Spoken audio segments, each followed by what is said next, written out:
ऐसा unit of amount of substance, ये भी आपने याद कर लेना है कि ये भी एक फंडामेंटल क्वांटिटी है। 7 के अंदर से 7 फंडामेंटल क्वांटिटीज आपके पास हैं और वो है मोल। इसका यूनिट, अमाउंट ऑफ सब्सटेंस का यूनिट है मोल और ये फंडामेंटल क्वांटिटी है। अब जो एमसीक्यूज है वो है radian is a unit of. अब रेडियन किसका यूनिट है? हमें पता है वो एंगल का यूनिट है। तो हमारे पास 4 चॉइसेस मिली हुई है। इसमें जो थर्ड चॉइस है आपके पास सी एरिया, वो तो होगी नहीं। फिर है प्लेन एंगल और सॉलिड एंगल, तो इसका आंसर है प्लेन एंगल। वैसे हमें पता है कि सॉलिड एंगल के लिए क्या यूज होता है? स्टेरेडियन। तो जो सिंपल हम एंगल बोलते हैं असल में वो प्लेन एंगल होता है। वो एंगल हम बनाते हैं दो लीनियर लाइंस के दरमियान और वो एक प्लेन पे बनता है, जब इसको प्लेन एंगल कहते हैं। इसका आंसर है। इसके बाद है अगला एमसीक्यू, वो है ऐसा यूनिट ऑफ वर्क। ऐसा यूनिट बताना है वर्क का, जो कि मैं बताऊं कि आपके पास जूल भी यूनिट है और अर्ग भी एनर्जी का ही यूनिट है, मतलब वर्क का, सॉरी, वर्क का यूनिट है। तो यहाँ पे ऐसा यूनिट तो जूल ही है, याद करना है। और ये भी याद रख लें कि अर्ग जो आपके पास वो भी वर्क का या एनर्जी का यूनिट है। उसका रिलेशन भी है कि एक अर्ग के अंदर 10 की पावर -7 जूल्स होते हैं, या हम कह सकते हैं उल्टा कि एक जूल के अंदर 10 की पावर +7 अर्ग होते हैं। इस तरह हमारे पास डाइन और न्यूटन का भी रिलेशन है कि एक डाइन के अंदर 10 की पावर -5 न्यूटन होते हैं और ये दोनों फोर्स के यूनिट है।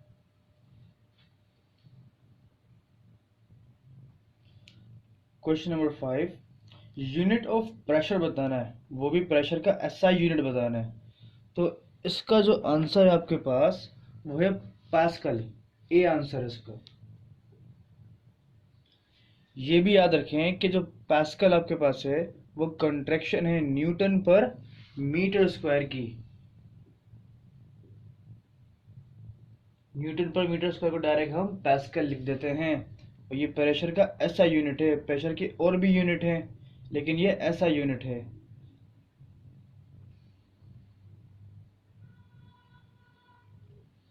अब बतानी है हमें डायमेंशन फोर्स की। तो हमें डायमेंशन निकाल नहीं आना चाहिए असल में, ठीक है। अब आप क्या करें कि बेसिक डायमेंशन फंडामेंटल क्वांटिटीज तो आपके पास 7 हैं, लेकिन उसमें से जो 3 है आपके पास, मास, लेंथ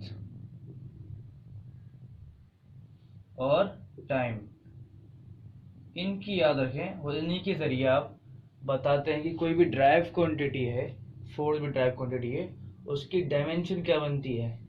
तो मास के लिए हम डायमेंशन एम यूज करते हैं, फंडामेंटल है, सिंपल एक ही सिंबल यूज होना है। लेंथ के लिए एल और टी के लिए टाइम, ठीक। अब बाकियों की कैसे निकलती है?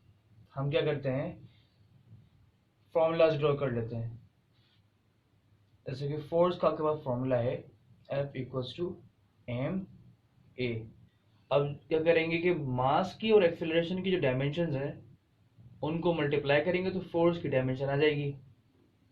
मास की सिंपल है m, एक्सेलरेशन की क्या है? एक्सेलरेशन का मजीद फॉर्मूला अगर ड्रॉ करें वो बनता है v/t, वेलोसिटी अपॉन टाइम। फिर मजीद अगर हम ड्रॉ करें और बेसिक करने के लिए तो ये होता है डिस्प्लेसमेंट अपॉन टाइम, और ये वाला टाइम नीचे। अब क्या करेंगे कि ये दोनों मल्टीप्लाई हो जाएंगे bye simple mathematical rule dt²। अब वैल्यूज पुट कर देंगे कि आपके पास मास की क्या होती है डायमेंशन, कैपिटल M, डिस्प्लेसमेंट एक सिंपल लेंथ है उसकी डायमेंशन होगी L, और t की क्या है, टाइम की t है कैपिटल T, और स्क्वायर लग जाएगा इस पे भी। अब थोड़ा मैनेज करके लिख दें तो ये बनती है mL t-2, तो इसका आंसर है D। करेक्ट। इस तरह आप बाकी चीज़ों की भी निकाल सकते हैं। अगर आपको प्रेशर की निकालनी है तो प्रेशर का फॉर्मूला होता है फोर्स अपॉन एरिया। अब आप क्या कर रहे हैं कि आप यहाँ पे फोर्स की डायमेंशन ऊपर लिखनी है,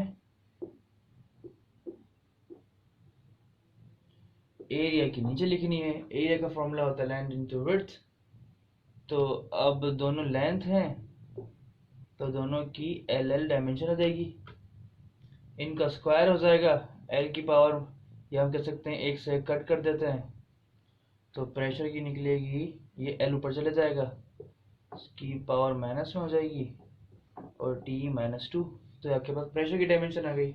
इस तरह पावर की, एनर्जी की, उनके फॉर्मूला से इस तरह बेसिक कर दें फॉर्मूला को कि सिंपल मास, डिस्टेंस और टाइम तक आपके पास फॉर्मूला खुल जाए। फिर आप क्या कहते हैं, निकाल लें कि ओवरऑल उस ड्राइव क्वांटिटी की डायमेंशन क्या आ रही है। आपको कोई भी डाउट हो, कोई भी क्वेरी हो, आप हमारे फेसबुक पेज सस्ती स्टडी पे हमसे अपना क्वेश्चन पूछ सकते हैं।